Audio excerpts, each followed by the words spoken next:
Bismillahirrahmanirrahim. Assalamualaikum warahmatullahi wabarakatuh. Alhamdulillahirabbil alamin wassalatu wassalamu ala asyrafil mursalin sayyidina maulana Muhammadin wa ala alihi wa sahbihi ajma'in. Qala rabbi shrah li sadri wa yassir li amri wahlul 'uqdatam min lisani yafqahu qawli.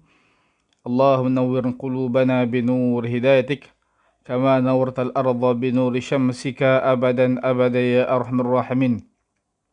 Nawaitu ta'allum wa ta'lim wa tadhakkur wa tadhkir wa naf'a wal intifa' wal ifadata wal istifada wal hads 'ala at-tamassuk bi kitabillah wa sunnati rasulih wa ad-du'a ila al-huda wa ad-dalalati al khair ibtigha'i wajhillah wa maradhihi wa qurbihi.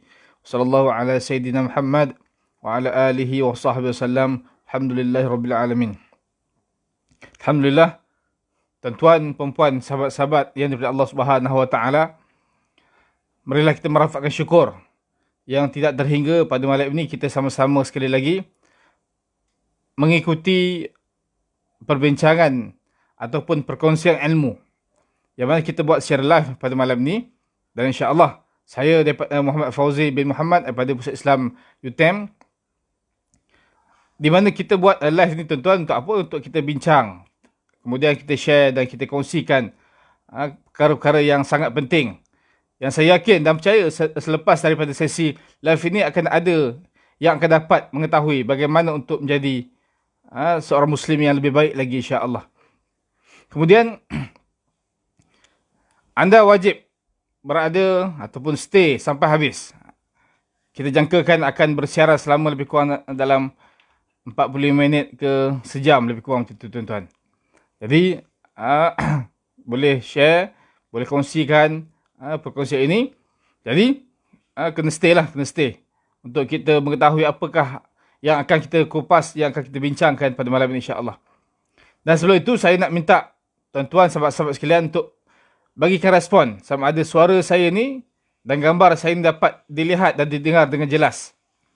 Kalau dapat dilihat dengan jelas dan dengar suara saya dengan jelas ni, sila sebutkan jelas dan dapat dilihat dengan baik, insya-Allah.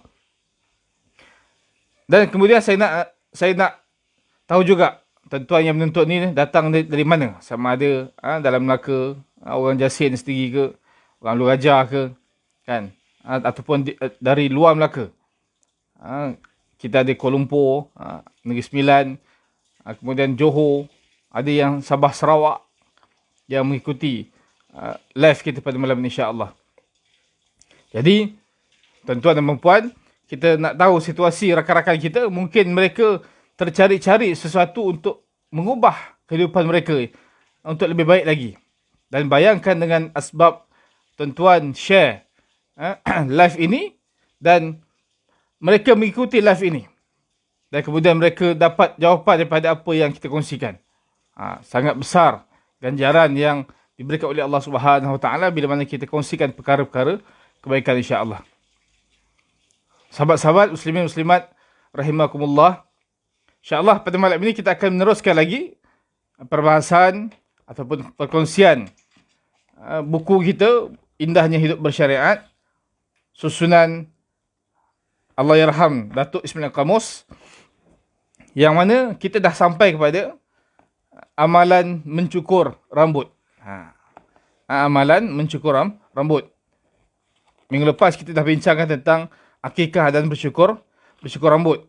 Jadi minggu ni insya-Allah kita akan bincangkan tentang apa yang disebutkan dengan amalan bercukur rambut ni. Muslimin muslimat rahimakumullah. Kata pengarang kitab bahawasanya amalan mencukur rambut, anjuran mencukur rambut bayi sempena majlis akikah ini mengandungi hikmah, khususnya dari segi kesihatan. Menurut Ibn Qayyim, amalan ini akan meningkatkan tahap kesihatan anak tadi, membuka selaput kepala dan mempertajamkan daya penglihatan, pendengaran dan deria hidu. Ini kelebihan bila mana kita cukur rambut bayi. Cukur rambut bayi. Kan? Kita kena buatlah. Sepatutnya bagi seorang pasangan suami isteri, ibu ayah, yang mana bukan sekadar hanya kita memberi nama yang baik kepada anak tersebut, tetapi kita juga digalakkan untuk mencukurkan rambut bayi tersebut. Cukur rambut bayi supaya apa? Supaya dia lebih sihat lagi. Supaya dia lebih sihat lagi.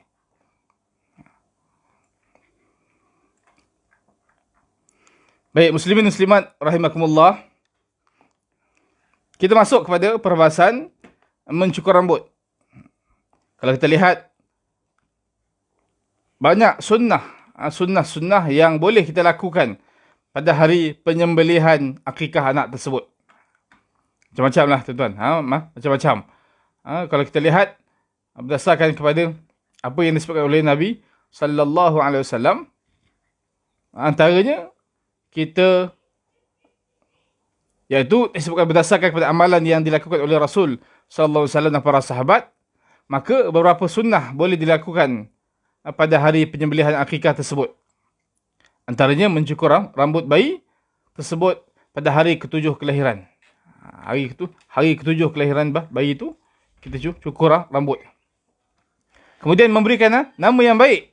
Bagilah nama yang baik. Kita dah bincangkan tentang bagilah nama yang baik kepada bayi tersebut. Kemudian bersedekah dengan emas ataupun perak seberat rambutnya yang telah dicukur. Kita akan bincang ni. Bersedekah dengan emas ataupun perak seberat rambut yang telah dicukur. Maka kalau kita lihat, sahabat-sahabat sekalian, hukum mencukur kepala bayi.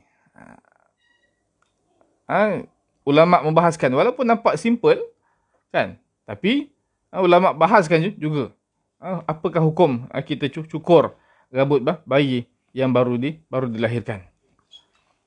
Di mana disunnahkan selepas menyembelih akikah untuk mencukur rambut bayi. Lepas sembelih akikah, sembelihkan kambing, kemudian tak kisahlah sama ada anak tu lelaki ataupun perempuan. Kemudian setelah diakikahkan, disembelihkan kambing, disunnahkan untuk kita cukur rambut bayi tersebut. Kemudian rambut tadi ditimbang dan dicukur itu dengan rambut yang ditimbang tadi, rambut yang dicukur kemudian ditimbang dengan emas ataupun perak. Dia punya dia punya apa orang kata? Wazan dia. Dia punya wazan dia. Kemudian disedekahkan pada orang yang memerlukan. Rasulullah sallallahu alaihi wasallam mengarahkan kepada anaknya, Sayyidatina Fatimah radhiyallahu anha, yang berbunyi, "Zini sya'rul Husain wa tasaddaqi biwaznihi fiddah wa a'tal qabilah rajulan aqiqah." Apa katanya? Timbanglah rambut Husain dan sedekahkanlah dengan kadar timbangan itu dengan perak dan hadiahkan kepada bidan kaki kambing akikah tu. Tu kelebihan jadi bidan. Maksudnya Nabi sebut bahawasanya selain daripada timbang rambut Husain ataupun rambut anak yang baru dilahirkan tadi, kemudian sedekahkan dengan kadar timbangan itu dengan perak. Hadis menyebutkan dengan emas. Sama ada perak ataupun emas, boleh ke kedua-duanya. Dan hadiahkan kepada bidan kaki binatang akikah itu. Siapa yang sambut anak yang baru lahir itu, kita beri penghormatan kepada mereka. Sebab apa? Sebab telah menyambut anak kita dengan selamat. Hadis riwayat Al-Hakim dan Al-Baihaqi. Kemudian ada juga sunnah yang diajarkan oleh Rasul sallallahu alaihi wasallam, dan dia sunat. Hukum dia sunat. untuk dilumuri dengan dilumuri kepala bayi tadi dengan za'faran. Dengan za'faran. Disebutkan bahawasanya ij'alu makan dam haluqan. Haluk ni sejenis wangian yang lebih kuat daripada za'faran ataupun wangian lain. Kerana menggantikan tradisi jahiliah yang melumurkan kepala bayi dengan darah akikah. Kita nak bezakan antara amalan jahiliah, mereka ambil darah kambing tadi, lumurkan kepada kepala bayi. Tetapi Nabi SAW diutuskan oleh Allah Subhanahu Wa Taala mengajarkan kepada kita ubah daripada ambil darah kambing, memang kita tahu najis dan kotor, kan? Maka ditukar kepada dilumurkan dengan wangi-wangian ataupun dengan za'faran. Sama ada za'faran ataupun apa saja wangi-wangian. Ni antara benda yang digalakkan untuk kita buat bila mana kita mendapat anak ataupun bayi yang baru dilahirkan. Kemudian kalau kita lihat hikmah berakikah. Hikmah disebutkan sikit tentang hikmah berakikah dalam kitab ni. Dia kata melahirkan rasa gembira atas kelahiran satu jiwa Muslim baru yang sujud menyembah Allah Subhanahu Wa Taala di dunia ini. Kita bersyukur dengan nikmat Allah Subhanahu Wa Taala. Allah Taala lahirkan seorang seorang Islam, yang mana orang ni ataupun anak ni yang akan sujud kepada Allah Subhanahu Wa Taala. Kemudian disebutkan juga bahawasanya mendekatkan diri anak itu kepada Allah Subhanahu Wa Taala atas akikah yang dilakukan. Kita latih anak kita untuk mendekatkan diri kepada Allah Subhanahu Wa Taala.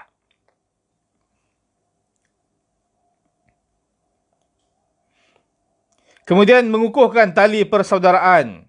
Yang ketiga, sesama Muslim apabila majlis akikah tersebut dihadiri oleh kaum keluarga, saudara mara dan jiran tetangga. Itu kalau kata zaman bukan PKP lah tuan-tuan. Kan, tapi PKP ni kita tengoklah mana yang boleh kita buat. Kalau kata kita tak boleh jemput orang datang ke rumah, kita masak siap-siap, hantar kepada jiran-jiran kita yang terdekat pun boleh. Tak ada masalah. Kalau lepas selesai PKP, kita jemput orang ke rumah. Kalau kata masih lagi PKP, isteri kita bersalin, maka kita buatkan juga akikah. Kemudian kita masak siap-siap dengan masakan yang sedikit manis. Kemudian kita hantarkan kepada rumah jiran tetangga kita. Kemudian yang keempat, hikmah berakikah ni sebagai tebusan anak tersebut dapat memberikan syafaat kepada ibu bapanya. Kemudian menunjukkan tanda syukur kepada Allah Subhanahu Wa Taala dan menjauhkan anak tersebut daripada segala bahaya dan bencana. Kalau kita lihat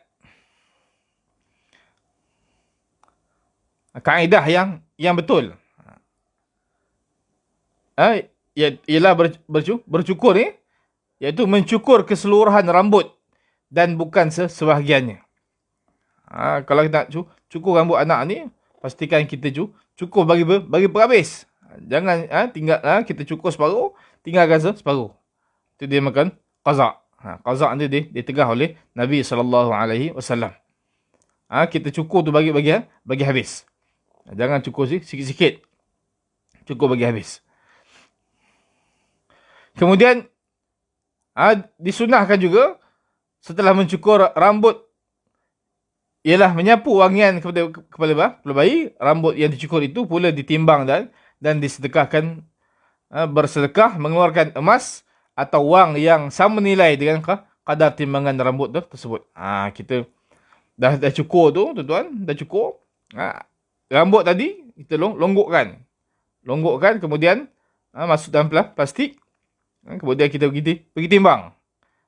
Timbang dengan kita timbang dengan timbangan emas ataupun dengan timbangan perak. Kemudian berapa hasilnya? Contohlah kata RM100 contoh kata. Berat rambut tadi dengan timbangan emas tadi 100 contoh. Maka dengan RM100 tu kita sedekahkan kepada mereka yang memerlukan. Itu lebih baik. Kan?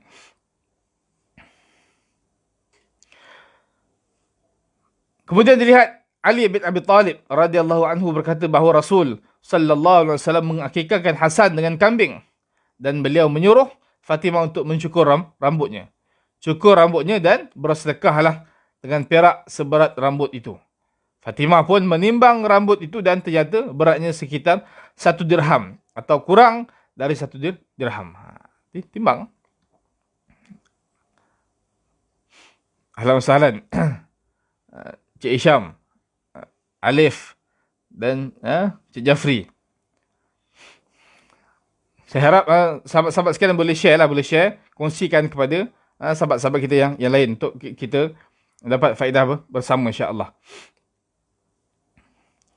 Baik, kemudian disebutkan juga bahawasanya amalan bersyukur ini ialah sunnah Rasul sallallahu alaihi wasallam yang sudah tentu perintahnya datang dari Allah Subhanahu wa taala. Nabi tidak melakukan sesuatu amalan melainkan apa yang telah diwahyukan oleh Allah Subhanahu wa taala. Nabi Allah Subhanahu wa taala sebut, "Wa ma yantiqu 'anil hawa in huwa illa wahyun yuha."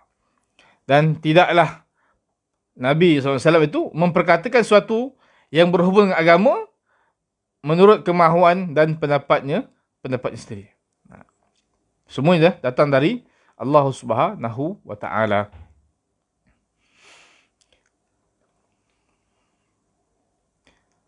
Kemudian seterusnya kita lihat perkara yang berkaitan dengan khatan. Berkhatan ataupun disebutkan berkhitan. Khitan pun boleh, khatan pun boleh. Kalau orang kita sunatlah. Bersunat kan. Sunat ni iaitu memotong sedikit bagi lelaki kulit yang ada pada kemaluan dia. Kulit yang lebih tu. Baik. Kita lihat perbahasan kata pengarang kitab bahawasanya khitan ataupun berkhatan dalam istilah Melayu, berkhatan bermakna memotong kulit yang kulup, yang menutupi kepala zakar bagi lelaki dan memotong sedikit hujung klitoris bagi perempuan. Maksudnya khitan ni ataupun berkhatan ini sunnah kepada lelaki dan perempuan. Lelaki dia kata memotong kulit ataupun kulup yang menutupi kepala zakar bagi lelaki. Ini penting tuan-tuan. Kita kena pastikan bahawasanya anak-anak kita ni ataupun kalau kata ada saudara kita yang masuk Islam, maka janganlah hari tu masuk Islam, hari tu juga kita nak potong, kan? Jangan. Terkejut dia. Maksudnya kita ajarkan dia tentang Islam. Islam ni agama kebersihan. Sehingga kemaluan kita sendiri pun Islam minta untuk jaga dengan kebersihan. Jadi orang yang dah masuk Islam, maka digalakkan untuk dia berkhitan ataupun berkhatan. Dan ada perbahasan tentang lelaki dan perempuan ni. Wajib ke sunat ke? Ada yang kata lelaki perempuan wajib. Ada yang kata lelaki perempuan sunat. Ada yang kata lelaki wajib, perempuan sunat. Ini perbahasan para ulama. Kan? Iaitu sunat ataupun wajib untuk lelaki dan perempuan ini berkhitan. Maka kalau kita lihat Ada juga tuan-tuan, kalau kita lihat sebelum-sebelum ni, ada satu NGO kan yang memperjuangkan, kononnya memperjuangkan kezaliman kepada wanita bila mana Islam mengatakan bahawasanya wanita ni digalakkan untuk berkhitan. Dia kata zalim sebab mengurangkan apa yang telah sempurnakan oleh Allah Subhanahu Wa Taala. Sebenarnya dia tak faham kan, dia tak faham khitan yang disebutkan dalam Islam tu macam mana. Bukan potong berhabis dah kan. Bukan potong berhabis. Potong berhabis tak ada apalah kan. Kan, tapi dia ada cara. Ada kaedah yang diajarkan oleh Nabi sallallahu alaihi wasallam.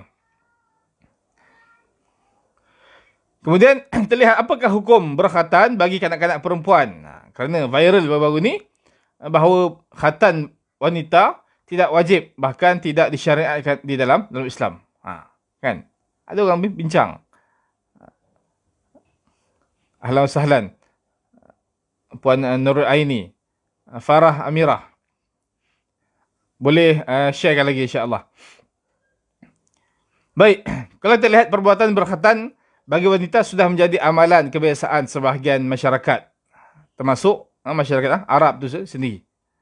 Sejaklah, lama lah lagi orang dah berkhatan bagi wanita ni. Tak ada masalah pun. Bukan potong habis.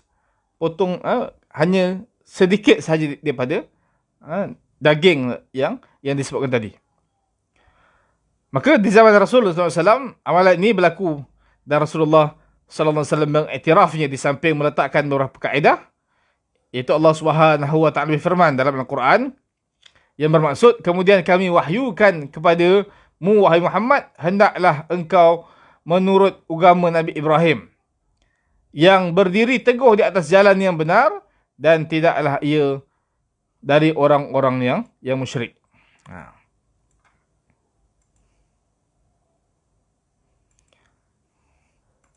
Apa ayat dia? Thumma auhayna ilaika an ittabi' millata Ibrahim hanifa wa ma kana minal musyrikin. Surah An-Nahl. Maka telah sabit daripada hadis Rasul sallallahu alaihi wasallam bahawa Nabi Allah Ibrahim melaksanakan khatan seperti mana yang diarahkan oleh Allah Subhanahu Wa Taala. Allah perintahkan Nabi Allah Ibrahim. Maka daripada Abu Hurairah radhiyallahu anhu, Rasul sallallahu alaihi wasallam bersabda bahawasanya Nabi sebut ikhtatan Ibrahim alaihissalam wa huwa ibnu 80 sanatan bil qadum. Maksudnya Nabi Allah Ibrahim alaihissalam berkhatan menggunakan qadum. Itu alat seperti beliung ataupun kapak kecil. Pada umur beliau 80 tahun. Ni nak ceritakan tentang bahawasanya khatan ini telah berlaku lebih awal di zaman Nabi Allah Ibrahim alaihissalam. Kemudian sabitnya pensyariatan khatan ini juga dikuatkan dengan hadis daripada Humaid bin Bilal. Di mana Rasul sallallahu alaihi wasallam menyebutkan yang bermaksud, dan apabila bertemu dua khitan, yakni dua khitan iaitu maksudnya kemaluan lelaki dan kemaluan perempuan. Artinya jima'. Maka wajiblah mandi. Ini nak sebutkan tentang pensyariatan khitan ataupun khatan tadi. Maka hadis ini menunjukkan bahawa wanita juga berkhatan. Disebutkan tadi wa masal khitan.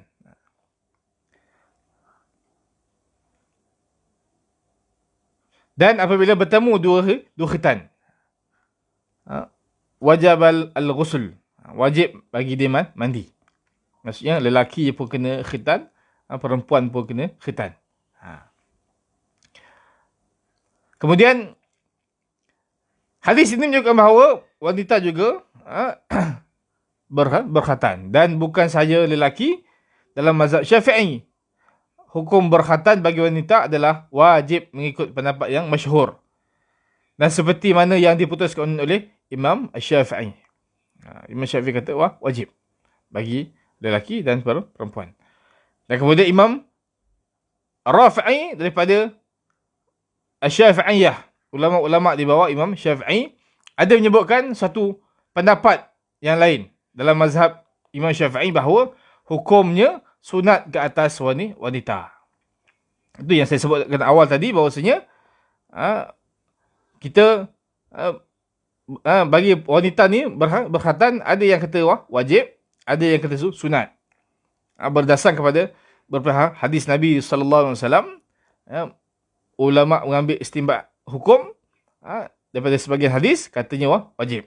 Kemudian ada sebahagian hadis lain yang mengatakan sunat. Kemudian Imam Ahmad turut menyatakan kewajipan. Kewajipannya, tetapi Imam Abu Hanifah, Imam Malik dan majoriti ulama menyatakan ianya sunat. Ini perbahasan para ulama tentang khitan bagi wanita. Kan? Ala kulli hal, sahabat-sahabat sekalian, kita bagi ibu bapa, maka ambillah peluang untuk mengkhatankan anak daripada kecil lagi. Mengkhatankan anak daripada kecil lah lagi. Kalau orang kita ni, dia agak kalau kata anak tu umur 7 hari kan, sebulan 2 bulan tu agak pelik. Agak macam dia orang takut untuk mengkhatankan anak kecil tadi. Tapi kalau kata di sebelah negara Arab, mereka mengkhatankan anak ni daripada kecil lagi. Kan? Sebab daripada kecil lagi, maksudnya anak tu kemaluan dia hanya dilihat daripada dia masih bayi. Dah besar besok, tidak akan dilihat oleh orang lain. Jadi dia khatankan ataupun khitankan pada waktu kecil.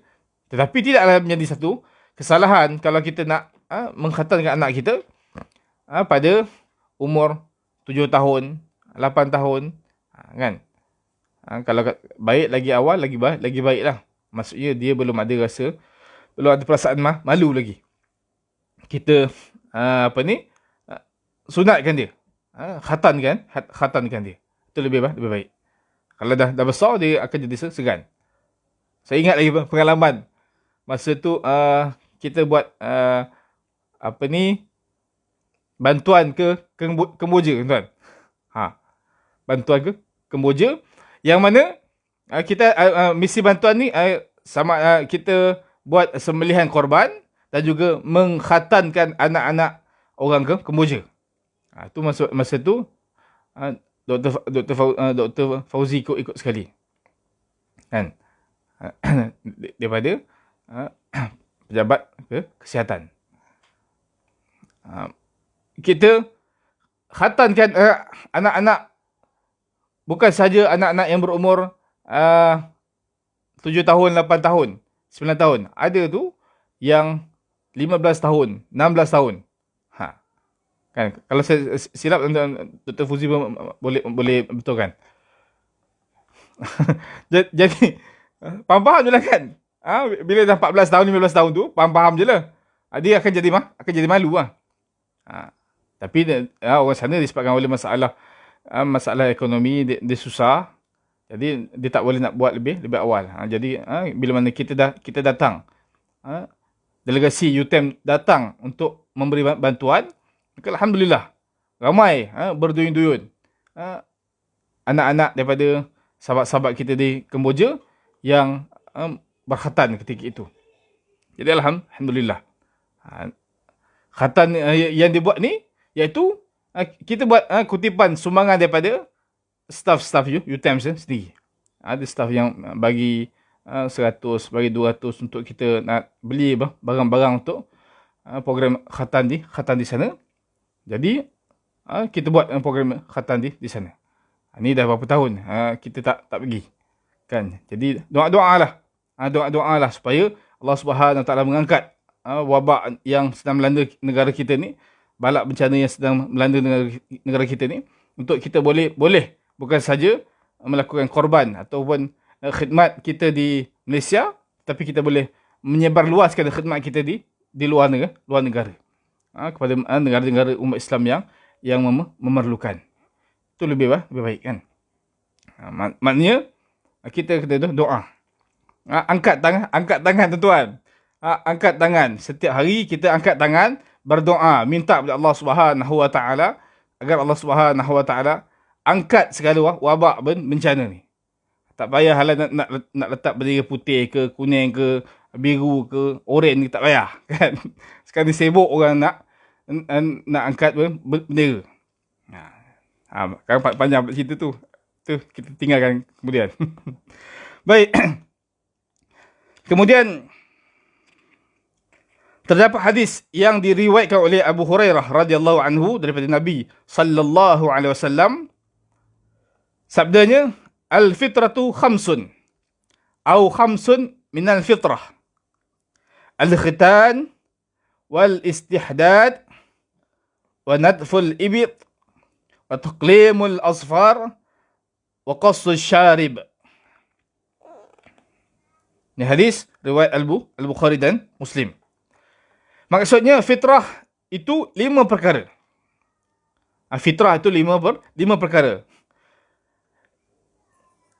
Fitrah itu ada 5 perkara ataupun 5 bentuk fitrah. Pertama, berkhatan. Berkhatan. Kemudian mencukur bulu kemaluan. Lelaki ataupun wanita. Ini fitrah yang digalakkan oleh baginda Rasul sallallahu alaihi wasallam. Pertama, berkhatan, kemudian mencukur bulu kemaluan, lelaki ataupun perempuan, kemudian mencabut bulu ketiak. Yang keempat, memotong kuku, dan yang kelima, menggunting misai. Ini 5 perkara fitrah dalam Islam. Yang mana kita digalakkan untuk melakukan amalan tersebut bila mana berlaku ataupun sampai waktu dia. Contoh kata, yang pertama dia kata berkhatan. Dapat anak bayi ataupun anak kecil, kita khatankan masih kecil lagi. Kemudian mencukur bulu kemaluan lelaki dan perempuan. Disebut dengan bulu ari-ari kot, tak silap saya. Kan? Bulu kemaluan. Itu yang dianjurkan oleh Nabi SAW. Cukur bulu kemaluan. Kemudian mencabut bulu ketiak. Cabut bulu ketiak. Ada orang tak biasa cabut bulu ketiak, dia cukur. Kan? Cukur tu semua ajaran yang dianjurkan oleh baginda Rasul sallallahu alaihi wasallam untuk menjaga kebersihan kita sebagai seorang Islam. Sebab agama Islam ni agama yang bersih. Agama Islam ni agama yang suci. Maka kita hendaklah cabut bulu ketiak ataupun cukur. Kalau tak boleh cabut, kita cukur. Ada orang boleh cabut kan. Tapi cabut tu sakit kan. Sakit. Kan. Sakit memang sakit lah. Tapi tengoklah, kalau kita boleh cabut, tak boleh cabut, kita cukur. Kemudian memotong kuku. Ini antara perkara yang dianjurkan oleh baginda Rasul sallallahu alaihi wasallam, dan menggunting misai. Gunting misai ataupun kita trim misai kita. Bagi kemas. Jangan misai kita ni kita bela sampai dia boleh jadi penapis penapis air kopi. Kan? Misai sampai dah ke bawah. Kan? Misai dah ke bawah. Kalau di tubuh tu kita trim bagi baik, bagi cantik ke kemas. Kalau nak cukur habis pun tak apa. Tak ada masalah. Boleh. Ini 5 perkara yang dianjurkan oleh baginda Rasul sallallahu alaihi wasallam untuk kita lakukan. Adapun mencukur bulu kening, dan kebanyakan orang buat, maka perkara itu tidak dianjurkan oleh baginda Rasul sallallahu alaihi wasallam. Nabi suruh cabut bulu ketiak. Kita bulu ketiak tak cabut, tak cukur. Kan? Bulu ketiak sampai 3 jela. Kan? Bukan yang panjang lagi bulu ketiak. Tapi yang dia cabut, yang dia trim, bulu kening ni. Bulu kening ni kan. Dia nampak sengit ke atas, turun ke bawah. Jadi bagi trim ataupun cabut bagi nampak rata, lurus. Ini perkara yang bercanggah dengan ajaran baginda Rasul sallallahu alaihi wasallam. Potong kuku pun sama. Potong kuku. Dan antara amalan yang disunatkan itu potong kuku sama ada pada hari Isnin, hari Khamis ataupun pada hari Jumaat. Kita disunatkan untuk memotong kuku. Lebih lagi pada hari Jumaat. Kan, hari Jumaat tu kita nak kena trim, bagi kemas misai kita, bagi kemas janggut kita, bagi cukur bulu ketiak kita, bagi cukur bulu kemaluan kita. Itu semua hari Jumaat, sebab hari Jumaat hari yang dinamakan dengan hari Sayyidul Ayyam. Penghulu segala hari, kita seolah-olah berhari raya pada hari tersebut. Maka kita buatlah. Sama ada kita nak cukur misai ke, ataupun kita nak trim janggut ke, terpulang. Tapi kita buat mengikut apa yang dianjurkan oleh baginda Rasul sallallahu alaihi wasallam. Baik, muslimin muslimat, sahabat-sahabat yang dirahmati Allah Subhanahu wa taala. Kemudian sepotong hadis riwayat Imam Ahmad radhiyallahu anhu daripada Nabi sallallahu alaihi wasallam, al-khitan sunnatun lirrijal makrumatun lin-nisa.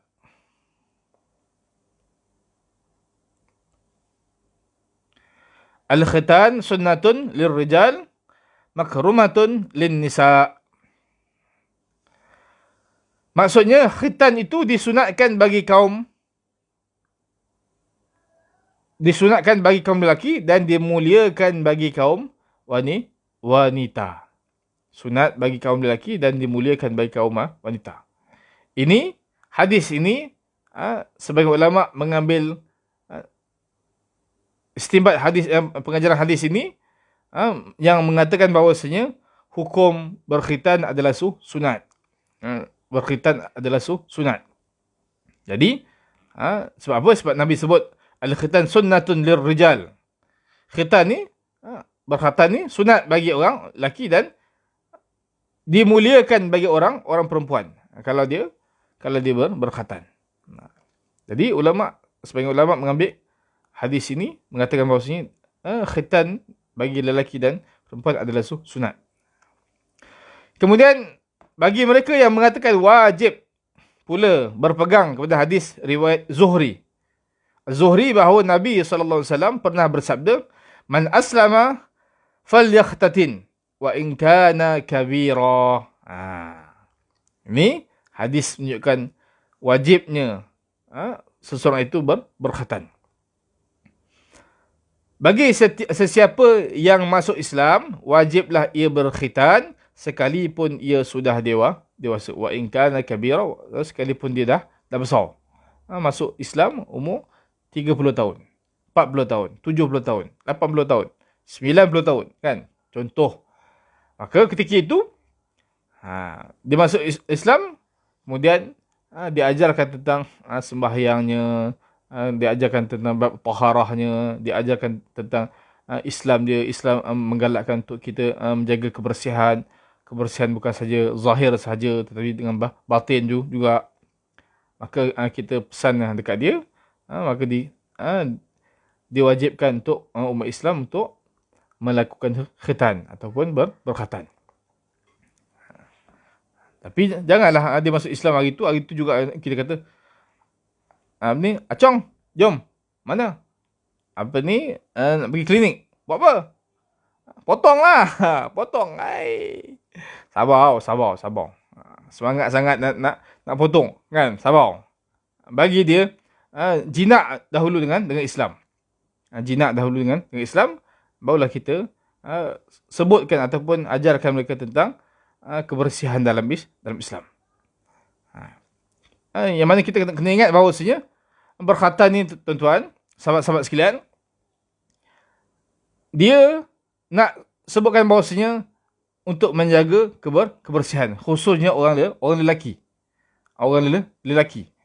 Sebab apa? Bila mana orang lelaki, bila mana dia tidak berkhitan, kulit akan menutupi kepala zakar dia. Di mana bila dia buang air kecil, air kecil. Ikutlah. Kan? Buang air kecil, lepas tu air yang dia buang tu akan beredar di kepala zakar dia.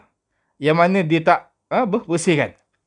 Maka bila mana dia tak bersihkan, kemudian dia ambil uduk, dia salat, maka dia sedang menanggung najis. Maka ketika itu tidak sah sembahyangnya. Sebablah kena dikhatankan, disunatkan. Sunat dia akan potong kulit bahagian kepala tadi. Kemudian nanti kalau kata dah potong kulit tu, maksudnya dia air kencing tidak akan beredar di kepala. Dia akan basuh. Keseluruhan tu lebih mudah lah. Kalau tak, dia nak kena tarik kulit tu. Tarik kulit tu bagi bersih. Kalau tak, air kencing ada dalam dekat kepala zakar dia tu, menyebabkan tidak sah sembahyangnya. Itu sebab kena hati-hati. Dan lebih baiknya untuk kita berkhatan. Baik. Kemudian disebutkan juga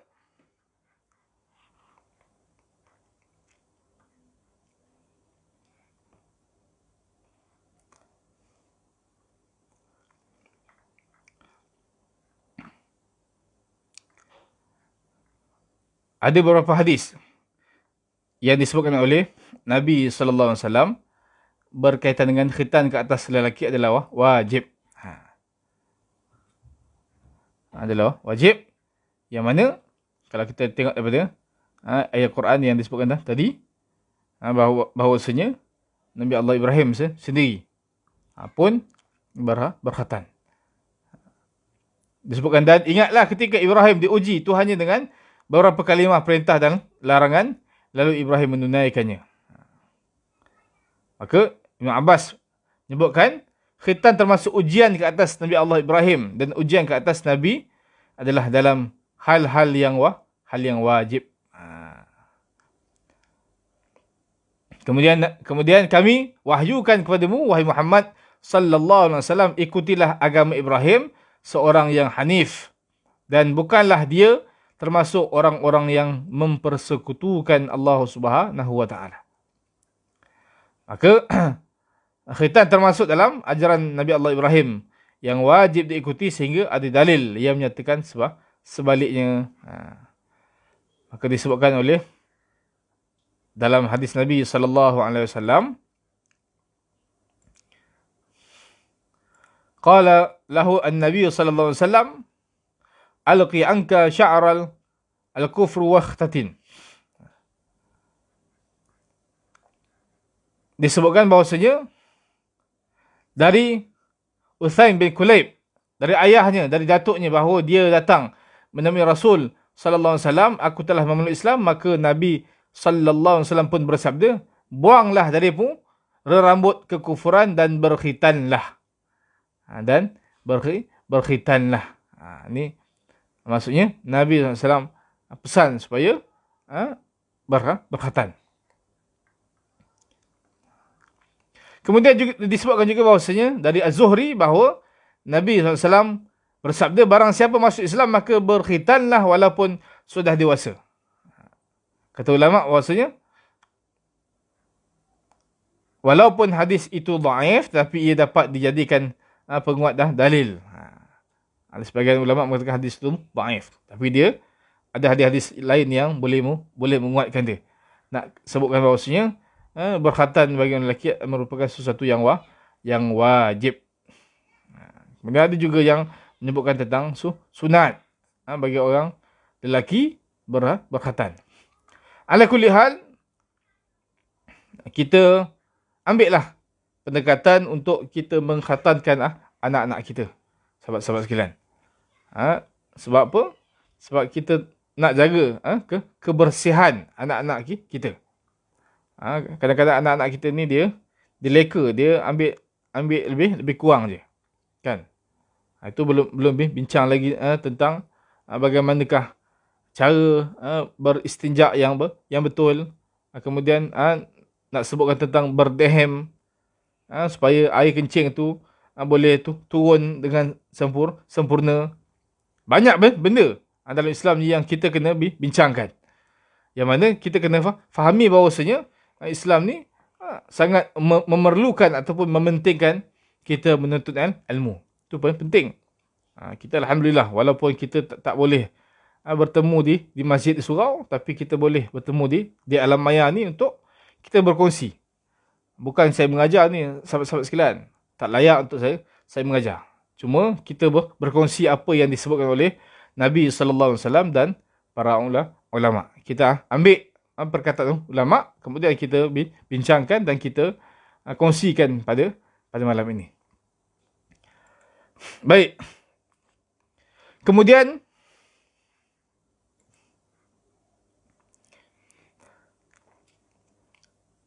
khitan wanita disebutkan oleh Imam Ahmad daripada Ummu Atiyah bahawa Rasul SAW pernah menyuruh seorang wanita yang mengkhitan seseorang supaya tidak memotong keterlaluan dengan sabdanya, idza khatanti fala tanhaki fa inna dhalika ahdha lil mar'ati wa ahabbu lil ba'li. Jika kamu mengkhitan, maka janganlah kamu berlebih-lebihan, kerana yang demikian akan lebih baik bagi wanita dan lebih disukai oleh suami. Maksudnya sebablah ada perbahasan ataupun perdebatan tentang khitan orang perempuan. Kan? Dia ingat potong tu macam potong ikan dekat pasar tu kan. Tak, bukan macam tu. Dia potong sikit je. Saya tak pernah tengok lah. Tapi orang kata potong sikit je. Kita cari orang yang mahir. Orang yang memang berkemahiran. Sama ada doktor ataupun ada orang kampung kita yang mahir. Berzaman dia mengkhatankan anak perempuan. Panggil dia. Yang mana kita lebih percaya dan yakin tentang apa yang dia buat. Kan? Baik. Kemudian berdasarkan hadis ini dapat kita melihat bahawa khitan bagi wanita adalah dengan memotong sedikit mungkin bahagian kulit yang terdapat pada klitoris. Dia guna bahasa sains sikit kan. Nak sebut kan bahasa kita sekarang tak sedap lah pula kan. Walaupun dalam agama ni tak sepatutnya tidak ada perasaan malu kan. Tapi maksudnya faham lah tu. Klitoris tu. Potong sedikit. Baik. Kemudian dia kata hikmah berkhitan boleh membawa kepada kesempurnaan beragama. Sama ada yang lelaki ataupun yang perempuan. Kesempurnaan beragama. Kemudian membezakan antara orang Islam dan bukan Islam. Kelebihan kita berkhatan. Nak bezakan sama ada orang Islam ataupun yang bukan Islam. Kena ada perbezaan lah. Kena ada perbezaan. Yang mana Islam ni menjaga kebersihan. Islam jaga kebersihan. Jangan kita mengabaikan kebersihan. Kebersihan luaran dan kebersihan dalaman. Sebablah Islam ni dia menganjurkan kepada kita untuk yang lima tadi. Yang lima tadi kan. Sama ada kita berkhatan ataupun mencukur bulu kemaluan ataupun mencabut bulu ketiak, memotong kuku dan menggunting misai. Ni semua anjuran dari Nabi SAW untuk memperlihatkan kepada kita tentang kebersihan, kesyumulan Islam itu sendiri. Jadi kita kena amalkanlah. Kita kena buat apa yang dianjurkan oleh baginda Rasul sallallahu alaihi wasallam. Tuan-tuan. Baik.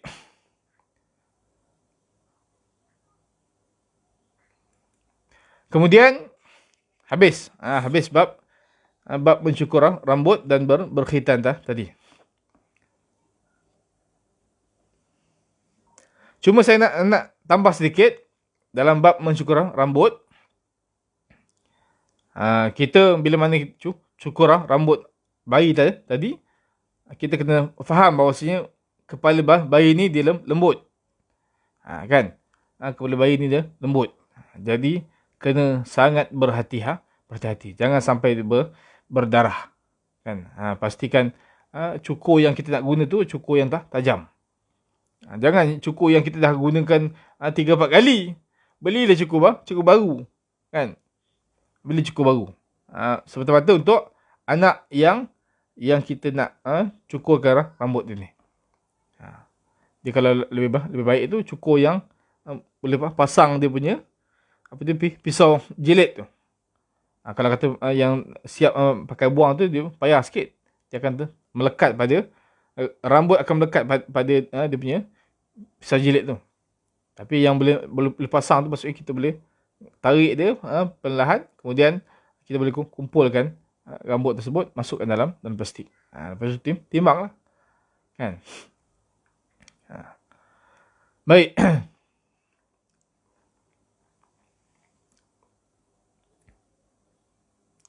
Kemudian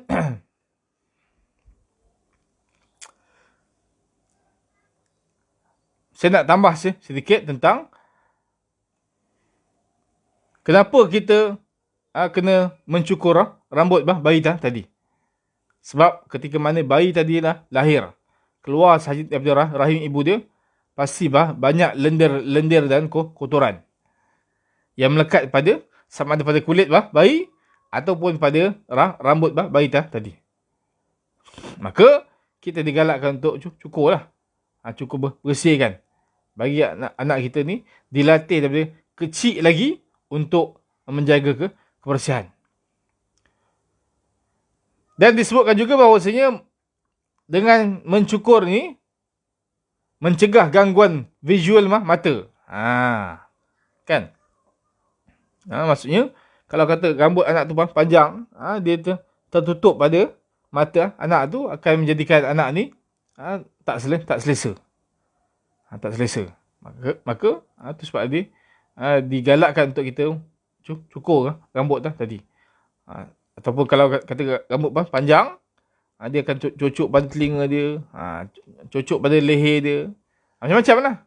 Tu mula anak jadi tak selesa, anak menangis dan sebagainya.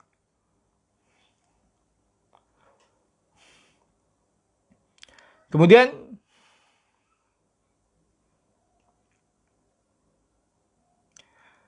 bila mana kita bercukur tu, maksudnya kita dah dapat kesan masalah kulit pada anak tadi.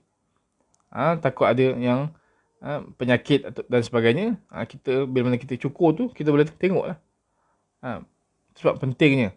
Kadang-kadang ada bisul, kadang-kadang ada luka pada kepala anak. Bila kita tak cukur, tak nampak. Bila cukur, barulah nampak yang mana ada masalah pada kepala anak kita.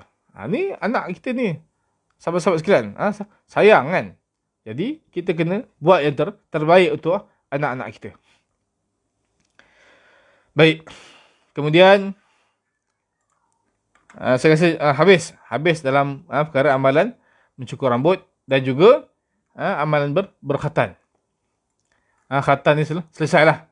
Okay, selesai. Kalau kata ada soalan, mungkin kita boleh bincangkan bersama insya-Allah. Setakat ni saya tak nampak soalan. Tak tahulah kalau ada soalan tapi tak keluar ni. Kan? Jadi insya-Allah mudah-mudahan semua faham lah ni kan. Faham lah tu. Masing-masing dah ada pengalaman. Yang belum ada pengalaman, pelajar-pelajar kita di UTM tu. Macam Alif tu, dia belum ada pengalaman. Tak lama lagi ada pengalaman lah tu. Kan? Alif Rashidi. Kena belajar lah. Benda ni kena belajar. Kita kena tuntut ilmu. Walaupun lambat lagi, orang kata lambat lagi ustaz, lambat lagi. Nak kahwin lah, lambat lagi. Jangan. Kan? Jodoh ni benda yang kita tak tahu. Kita katalah lambat sekali. Habis PKP ni, rupa-rupanya dah bernikah. Kan? Jadi masa tu kelang kabut lah. Jadi kita kena standby. Standby tu tak masalah. Bila kita ada ilmu, jadi lebih mudah lagi. Lebih mudah lagi untuk kita menguruskan hal yang berkaitan dengan anak-anak yang baru dilahirkan. Baik sahabat-sahabat, tuan-tuan puan-puan rahimakumullah. Kita akan masuk bab yang kedua sedikit. Yang mana pendidikan awal kanak-kanak. Pendidikan awal kanak-kanak ni. Pendidikan awal kanak-kanak ni, kita sebenarnya bagi ibu bapa, kita kena senantiasa belajar. Belajar dan terus belajar. Bagaimana kita nak mendidik anak-anak kita menjadi anak-anak yang saleh, yang salihah, yang boleh menjadi penyejuk mata kepada kita bila mana kita telah meninggal dunia. Kan? Jadi kena selalu belajar. Jangan kita rasa kita dah ada anak 2 orang, 3 orang, 4 orang, 5 orang. Kita rasa aku dah ada pengalaman. Aku dah reti dah nak handle anak-anak ni. Tak. Kita perlu belajar lagi dan terus belajar. Supaya kesilapan yang kita lakukan dalam mendidik anak-anak boleh kita baiki dari masa ke semasa. Saya pun masih lagi belajar. Kan? Kadang-kadang ada lagi masih lagi kita ikuti seminar-seminar keibubapaan, seminar pendidikan anak-anak yang baik, seminar bagaimana kita nak tarik perhatian anak-anak, macam-macam. Kita kena belajar. Kalau kita lihat ulama-ulama juga membahaskan tentang tarbiyatul aulad, tarbiyah anak-anak kecil ni. Mereka ajar kita daripada sebelum anak ni dilahirkan sehinggalah anak ni dilahirkan, kemudian anak ni membesar. Membesar, kemudian anak ni dah besar, kemudian kita pun dah tua. Bila mana anak ni dah besar, kita pun dah meninggal, anak ini dia akan meneruskan perjuangan kita, iaitu mendidik cucu-cucu kita selepas daripada kematian kita. Jadi kena senantiasa belajar. Sebab apa? Kita ni manusia yang banyak kelemahan. Kena senantiasa belajar untuk kita perbaiki. Kadang-kadang kita rasa macam dah betul, kan? Tapi sebenarnya banyak lagi sahabat-sahabat sekalian benda yang kita silap buat. Kita suruh anak kita sembahyang contohnya. Kita duduk main telefon. Main telefon, kemudian abang panggil. Pergi sembahyang. Bapak ni main telefon. Duduk ber-WhatsApp. Duduk main Facebook. Kemudian panggil abang, panggil akak, panggil anak-anak dia untuk sembahyang.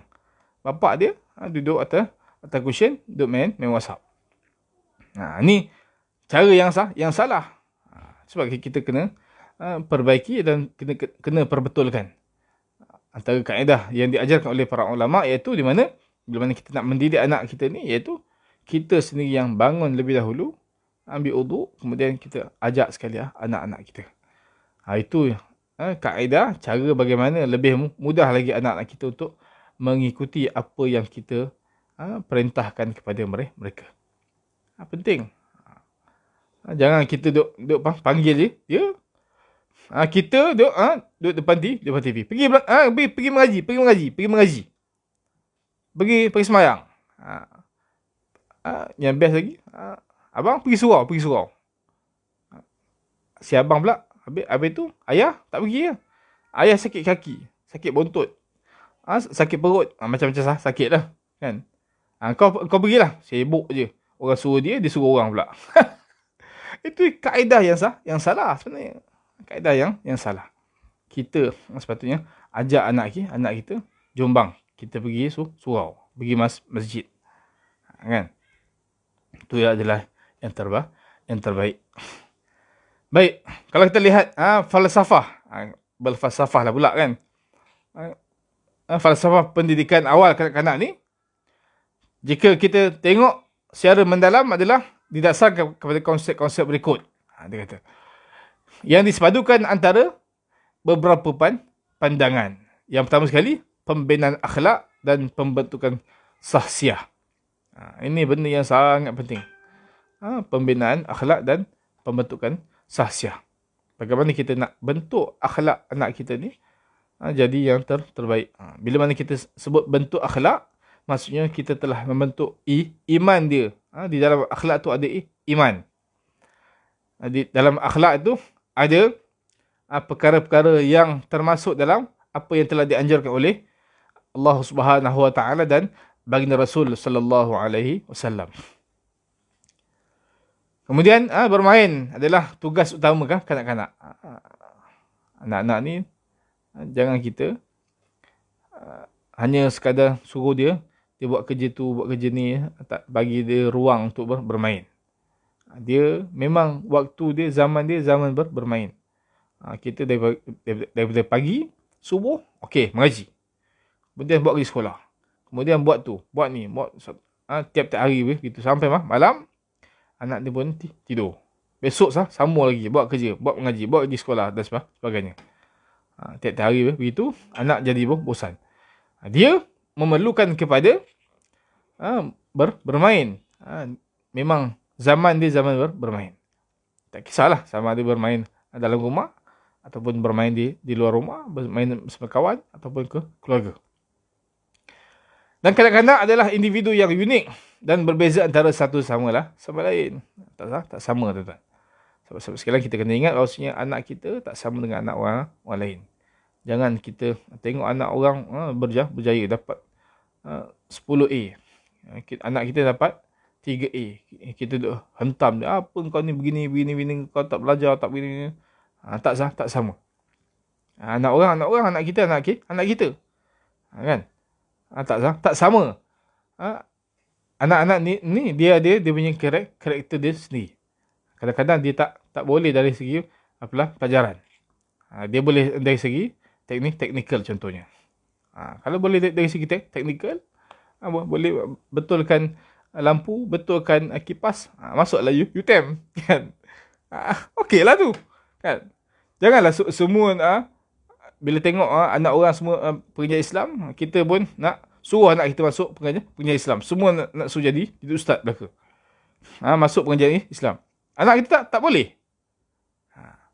Tapi kita tengok kemampuan yang anak kita boleh buat. Dia boleh teknikal. Masukkan dia ke UTM. Contohnya begitu.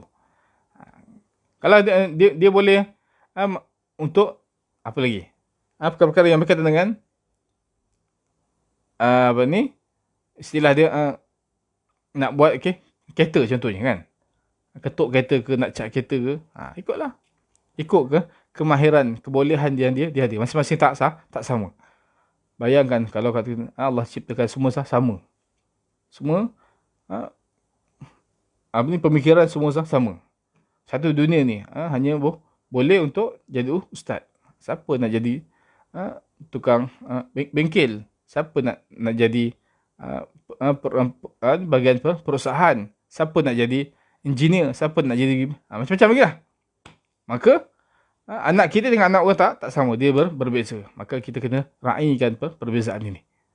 Raikan perbezaan ini. Kemudian rangsangan neurologi dan deria melalui penglibatan yang aktif dalam setiap aktiviti. Ni kita tengok pada anak-anak kita. Mana yang dia cenderung. Kalau kata dia jenis ulat buku, untuk membaca. Tengoklah. Dia bahagian apa yang dia cenderung. Contohnya. Kita boleh bantu dia untuk ke arah yang lebih baik lagi. Kemudian memenuhi keseimbangan keperluan rohani, fisiologi, psikologi dan pembesaran fizikal kanak-kanak. Rohani, fisiologi, psikologi kena seimbang. Disebutkan dengan dunia dan akhirat ni kena seimbang. Jangan hanya pada dunia semata-mata kita tinggalkan akhirat, dan jangan hanya pada akhirat semata-mata kita tinggalkan tu dunia. Tak. Tapi kita perlu menyeimbangkan di antara dunia dan akhirat. Rohani dia dan jasmani dia, fizikal dia. Itu kita kena faham lah. Baik, sahabat-sahabat yang dirahmati Allah Subhanahu Wa Taala, saya rasa cukuplah perkongsian kita pada malam ini. Mudah-mudahan memberi manfaat untuk sama-sama kita menjadikan diri kita ni seorang Muslim yang lebih baik lagi, seorang Muslim yang diridai oleh Allah Subhanahu Wa Taala, dan Allah Taala merahmati kita semua. Seterusnya Allah Taala bantu kita untuk menjadi lebih baik. Bantu kita untuk mendidik anak-anak kita agar menjadi anak-anak yang saleh dan salihah. Akhir zaman ini kita lihat bahawasanya macam-macam ujian, kan, macam-macam ujian ke atas remaja kita, macam-macam perkara yang tidak diingini boleh berlaku. Jadi kita kena senantiasa mengharapkan bantuan dan pertolongan Allah Subhanahu Wa Taala. Mudah-mudahan dengan bantuan dan pertolongan Allah itu, jadikan anak kita dipelihara, dirahmati dan dalam keadaan dilindungi oleh Allah Subhanahu Wa Taala dalam perkara-perkara yang tidak baik. Saya rasa cukup itu dahulu untuk malam ini dengan perkongsian yang tidak seberapa ini. Mudah-mudahan memberi manfaat. Jadi saya mohon maaf atas kekurangan. Jadi insya-Allah kita akan bersiaran lagi pada minggu yang akan datang pada tajuk perbahasan yang lebih luas, iaitu dalam pendidikan awal kanak-kanak ni, insya-Allah. Jadi mari sama-sama kita membacakan doa penutup. Mudah-mudahan Allah Subhanahu Wa Taala merahmati kita semua, insya-Allah. A'udzu billahi minasyaitonir rajim. Bismillahirrahmanirrahim. ربنا انفعنا بما علمتنا ربي علمنا الذي ينفعنا ربي فقهنا وفقه أهلنا وقرابات لنا في ديننا مع أهل القدر أنثى وذكر ربي وفقنا وفقهم لما ترتضى قولا وفعلا كرما وارزق الكل حلالا دائما وأخلتك يا علما نخزى بالخير ونكفى كل شر ربنا واصلح لنا كل الشؤون وأقر بالرضا منك العيون واقض عنا ربنا كل الديون قبل أن تأتينا رسل منون واغفر واستر أنت أكرم من ستر والصلاة الله تغشى المصطفى من إلى الحق دعانا والوفا بكتاب فيه للناس شفاء وعلى الصحب مصابه الغرر اللهم اهدنا بهداك واجعلنا ممن يسافر رضاك ولا تولنا وليا سواك ولا تجعلنا خالف أمرك وعصاك حسبنا الله ونعم الوكيل ولا حول ولا قوة إلا بالله العلي العظيم اللهم ادفع عنا كل بلاء والوباء والفحشاء والمنكر برحمتك يا أرحم الراحمين اللهم عافنا والطف بنا واحفظنا وانصرنا وفرج عنا والمسلمين اللهم اغفنا وإياهم جميعا شر مصائب الدنيا والدين اللهم أصلحنا وأصلح من في صلاحه صلاح الإسلام المسلمين اللهم لا تهلكنا وأهلك من في هلاكه صلاح المسلمين اللهم اسقنا الغيث والرحمة مع اللطف والعافية والبركة ولا تجعلنا من القانطين ربنا عليك توكلنا وإليك أنبنا وإليك المصير اللهم اختم لنا بحسن الخاتمة ولا تختم علينا يا الله بسوء الخاتمة ربنا آتنا في الدنيا حسنة وفي الآخرة حسنة وقنا عذاب النار وادخلنا الجنة مع الأبرار يا عزيز يا غفار يا رب العالمين صلى الله على سيدنا محمد النبي الأمي وعلى آله وصحبه وسلم والحمد لله رب العالمين والله أعلم. Assalamualaikum warahmatullahi wabarakatuh. Dan ingatan kita bersama, senantiasalah kita memanjatkan doa, mengangkat tangan kita, mengharapkan doa ataupun kita berdoa kepada Allah Subhanahu Wa Taala agar Allah Subhanahu Wa Taala mengangkat segala wabak, bencana dan malapetaka yang sedang berlaku di negara kita ini dan di seluruh dunia, insya-Allah. Wabillahi taufiq wal hidayah. Assalamualaikum warahmatullahi wabarakatuh. Wal afu minkum. Terima kasih. La ilaha illallah, la ilaha illallah.